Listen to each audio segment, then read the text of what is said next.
Over 40 years ago, 1983, the world saw the metal scene officially explode, with America being ground zero.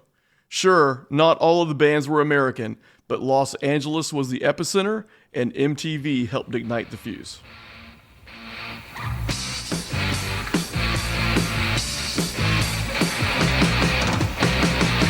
MTV, Music Television. We are the world's first 24-hour video music channel in stereo. Mark Goodman with you. Quiet Riot still to come. Hey guys, this is Tom Taylor with Rock News Desk coming at you. You can debate which year or years you think were some of the most important for hard rock and metal. Some people might point to 1987, or even 1984. But in this video, I want to make a case for 1983. Now, real quick, I'm going to use terms like heavy metal and hair bands, and some of you are going to take exception to that. I realize in the 80s the term hair bands wasn't really used very often. And no, Def Leppard and Ratt are not heavy metal by today's standards. But in 1983, they were exactly who you meant when you said you loved heavy metal. Trust me, I lived through it. Now, to 1983. Def Leppard released Pyromania in January '83, and that was the signal of things to come. With videos for Photograph, Rock of Ages, and Foolin' hitting MTV, the band skyrocketed. At the same time, the LA scene was on fire. After being passed over by every record label imaginable, Quiet Riot released Metal Health on Pasha Records in March, and suddenly, the hair band and heavy metal era was unleashed. MTV began putting videos from both bands in heavy rotation. By May, Pyromania was peaking at number 2 on the Billboard charts, and the which band is better, Def Leppard or Quiet Riot debate began. MTV just added to the fun with their Friday night video fight show. Fights World Championship.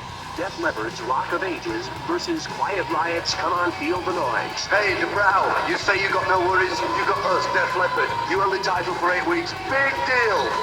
But it's up to you to decide who's gonna bang your head harder! Iron Maiden helped Def Leppard usher in the new wave of British heavy metal in May, when they released Peace of Mind. With heavier songs like The Trooper, Flight of Icarus, and Die With Your Boots On, they picked up where Judas Priest had left off the year before with Screaming for Vengeance. They definitely weren't hair metal, but they built a massive following of metalheads and made sure heavy metal stayed front and center in the early 80s. Their previous release, Number of the Beast, saw Bruce Dickinson taking over the vocal duties, which helped propel the band to even bigger sales without radio play. While this next album didn't make a splash when it was released, it is still worth mentioning. In the summer of 1983, an underground album appeared that most people in the mainstream paid little to no attention to. MTV didn't take notice, and most fans of the new hair bands and British metal bands cared nothing at all about a small label-released thrash album with shoddy production. Shoddy production or not, Metallica's debut Kill 'Em All made a mark. The cult following began even before the album was released. It just took a while before the rest of America began to catch up. It wasn't until 3 years later, in 1986, when it would finally chart on the Billboard 200 at number 155. The widespread interest and chart success didn't occur until the release of their third album, Master of Puppets. Either way, 1983 was the year of its release. In May 1983, a huge event took place that raised awareness of the heavy bands that were soon to rule the music world. The US Festival ran for 3 days in San Bernardino, California, and featured some of the biggest artists and up-and-coming bands. On Sunday, May 9th, a very rusty headliner, Van Halen, pocketed $1.5 million to play, driving attendance to 375,000 for that one day. On the bill with Van Halen were Scorpions, Triumph, Judas Priest, Ozzy Osbourne, Motley Crue, and Quiet Riot. Vince Neil once told Brave Words, "It was the day New Wave died and rock and roll took over." In September, 2 important albums were released about a week apart. September 18th saw the release of Lick It Up by Kiss, and Motley Crue's Shout at the Devil was released just 8 days later. The Kiss record is a big one because it saw one of the biggest hard rock bands of the 70s dropping their iconic makeup, complete with an MTV unveiling primetime special, which sparked interest from a new fan base. The 2 promo videos released, Lick It Up and All Hell's Breaking Loose, showed a post-apocalyptic scene, which helped kick off that thematic imagery that popped up around that time. The movie Road Warrior, starring Mel Gibson, was released in America in 1982 and depicted a futuristic world run by warlords fighting over the most precious commodity of the time, gasoline. The movie had a big impact on the hard rock bands in 1983 and 84.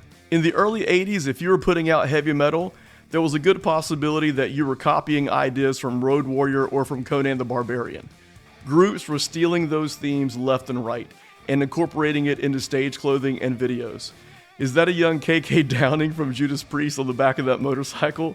Or maybe that's Vince Neil? Could be. Shout at the Devil was huge. It really began to pick up steam in 1984 with the release of the videos for Looks That Kill and Too Young to Fall in Love. That post-apocalyptic theme from Road Warrior was on full display, and young fans ate it up. Behind those videos and songs like the title track, Bastard, and the cover of the Beatles' Helter Skelter, the album sold over 4 million copies and helped launch the hair band era into the stratosphere. By the time Ratt's Out of the Cellar and the first single Round and Round landed on MTV in early 1984, it was obvious that hard rock and the 80s style of metal had legs.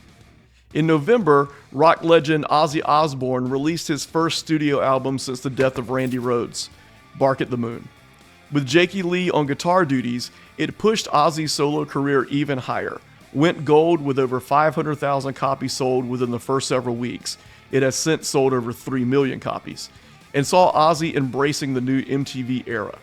The video for the title track, complete with Ozzy as a Jekyll and Hyde werewolf character, got airplay on MTV and places like USA Network's Night Flight. Night Flight was a great place for the hard rock bands to be seen in the early 80s. The cable network was searching for content, and they found it in rock and roll videos. That show became a landing spot for many rock bands looking for extra publicity in the early 80s. November was also the month when hard rock and heavy metal reached a legitimate milestone. Quiet Riot's Mental Health record became Billboard's #1 album. That was the first metal album to reach that pinnacle, and it helped open the door for a ton of bands to work their way up the charts. As if the mere mention of all these bands and albums released in 1983 isn't awesome enough, I want to take a minute to remind you of some of the other kick-ass music that we were treated to in 1983. Dio's debut solo album Holy Diver, Twisted Sister, You Can't Stop Rock and Roll, Accept, Balls to the Wall,